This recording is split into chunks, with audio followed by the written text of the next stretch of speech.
At first, the photograph shows exactly what you'd expect. Two young men who are clearly identical twins, dressed alike, posed symmetrically in a photographer's studio. They appear to be in their early 20s with the same dark hair, the same strong jawline, the same serious expression that was typical of turn-of-the-century formal portraits. They stand side by side, shoulders nearly touching, wearing matching dark suits with high-collared white shirts and identical bow ties. Their posture mirrors each other perfectly, heads tilted at the same angle, feet positioned identically, even the set of their shoulders matching exactly.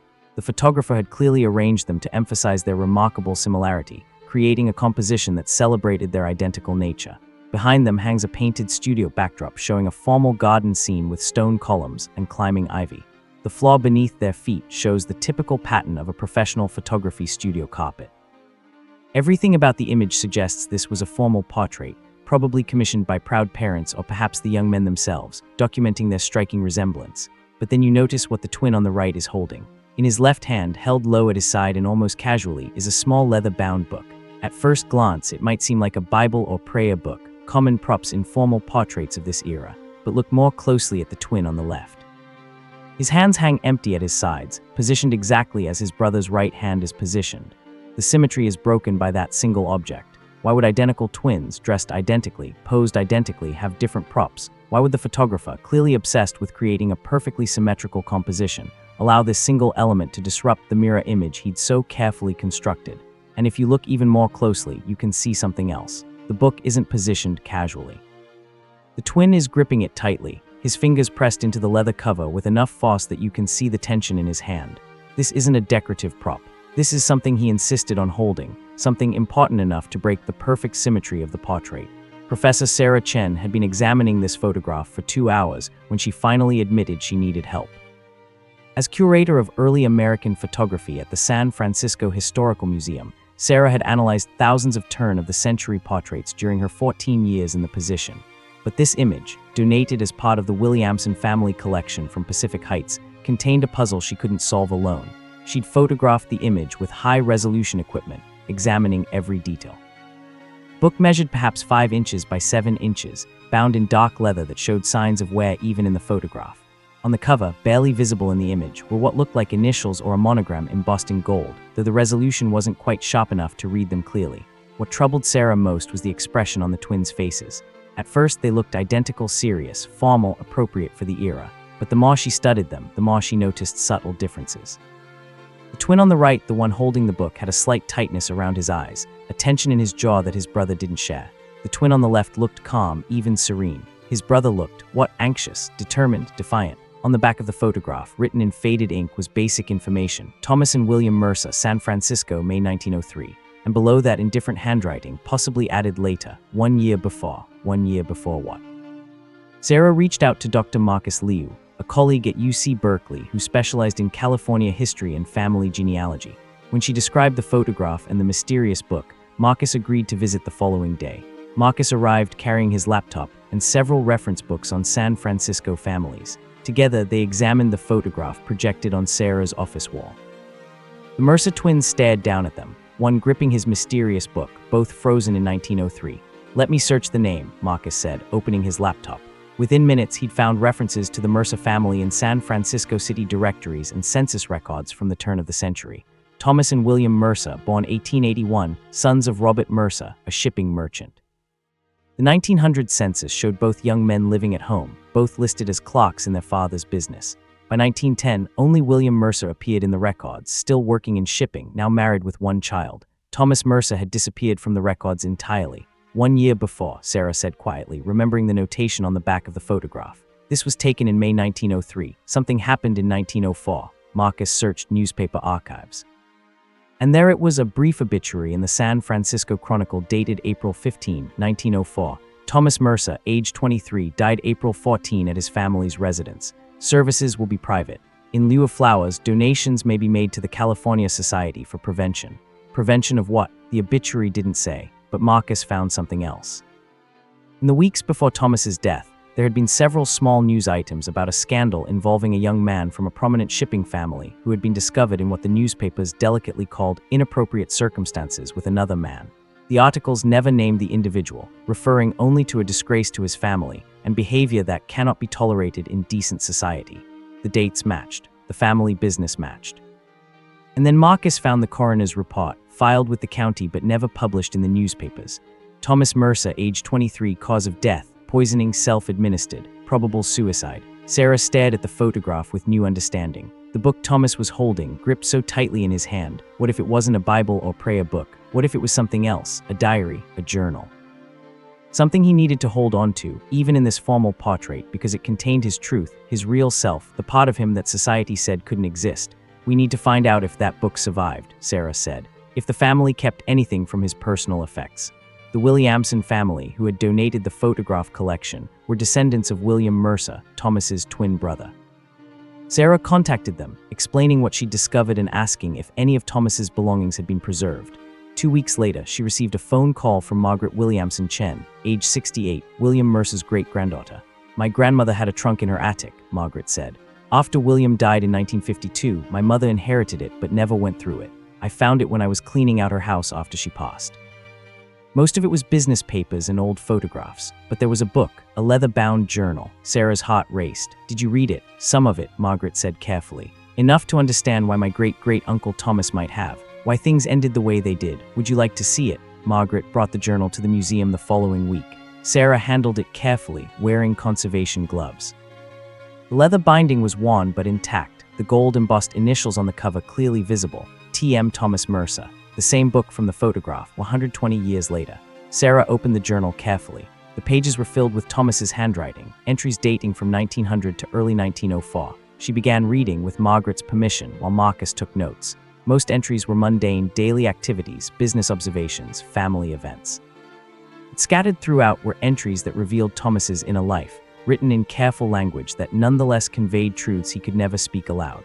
June 15, 1901. William speaks of courting Elizabeth Morrison. Father is pleased. Mother plans engagement celebrations. I smile and offer congratulations while feeling only hollowness. When will I tell them I cannot follow this path? When will I admit that the life they expect is impossible for me?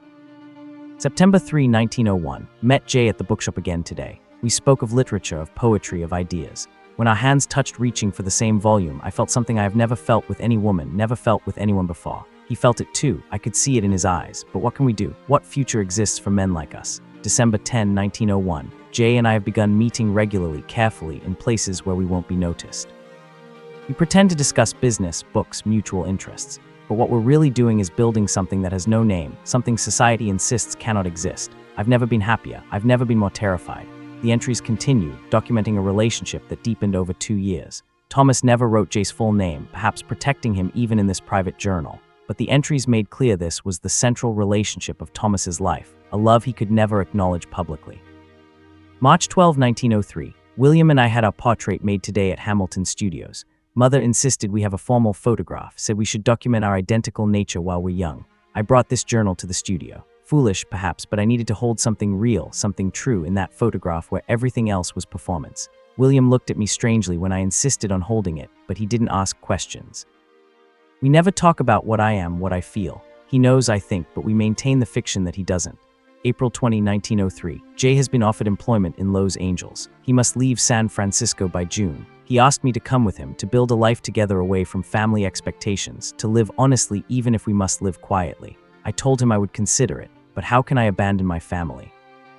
How can I leave William, my mirror self, my other half? And yet, how can I stay and live this life forever?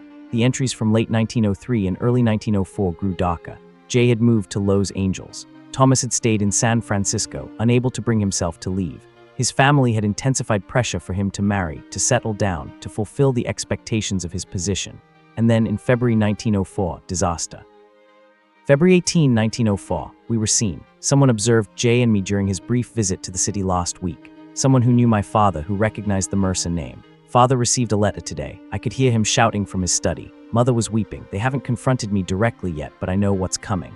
February 25, 1904. Father demanded I deny everything. I couldn't. I confirmed what he already knew. He called me abomination, disgrace, said I've destroyed the family name. He's given me an ultimatum. Commit to immediate marriage to a woman of his choosing. Undergo whatever treatment is necessary to cure this affliction, or leave the family entirely disowned and penniless. William tried to mediate, bless him, tried to suggest compromise, but there is no compromise available. I am what I am. March 30, 1904. I cannot do what they demand. I cannot marry a woman and live that lie. I cannot undergo the barbaric treatments doctors claim will change me. But I also cannot leave, cannot survive alone with no resources, no support, no future. Jay writes that he'll help me however he can, but I won't burden him with my disgrace. I feel trapped in a prison with no exit. The final entry was dated April 13, 1904, one day before Thomas died. To William, my twin, my mirror, I'm sorry for what I'm about to do. You deserve a brother who can be what the family expects, who can fulfill the role I've failed to fill. Perhaps with me gone, you can live the life meant for both of us. To Jay, you showed me that love was possible, even for someone like me.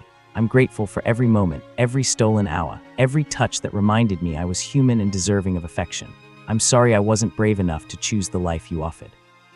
To whoever finds this journal, I am not ashamed of who I was, though the world told me I should be. I loved someone truly and completely. That I couldn't live openly, and that love was society's failure, not mine. This journal is the truest record of my life. Everything else was performance. Sarah closed the journal, tears streaming down her face. Marcus was silent beside her. Margaret wiped her own eyes.